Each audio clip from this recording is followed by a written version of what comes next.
വൈഫാണ്. ഒരു ഏജ് ഒരു പ്രശ്നേ അല്ല എന്ന് തെളിയിച്ചുകൊണ്ട് ഇന്ന് മാമിന് സ്വന്തം മകളുടെ കയ്യിൽ നിന്നാണ് ഈ ഒരു മൂവ്മെന്റ് വാങ്ങാൻ പോകുന്നത്. വെൽക്കം മാം, വെൽക്കം വിളിച്ച്. അതേപോലെ രമ്യ മാമാണ് ഈ ഒരു മൂവ്മെന്റ് ഹാൻഡ് ഓവർ ചെയ്യുന്നത്. Welcome ma'am, welcome to the stage.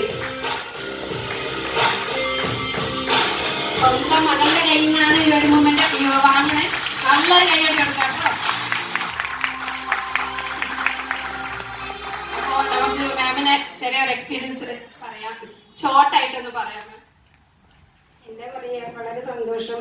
ഞാൻ പിടിച്ചു നടത്തിയ കൈകൾ എന്നെ പിടിച്ചു നടത്തിക്കൊണ്ടിരിക്കുകയാണ്. പറയാനില്ല, വളരെ സന്തോഷമാണ്. മക്കളെ നല്ലൊരു കൈകളിൽ എന്നെ എത്തിച്ചു, അത്രമാത്രം എനിക്ക് പറയാനുള്ളൂ. ദൈവം നല്ല മക്കളെ തന്നു, അതാണ് എനിക്ക് ഏറ്റവും വലിയ സന്തോഷം.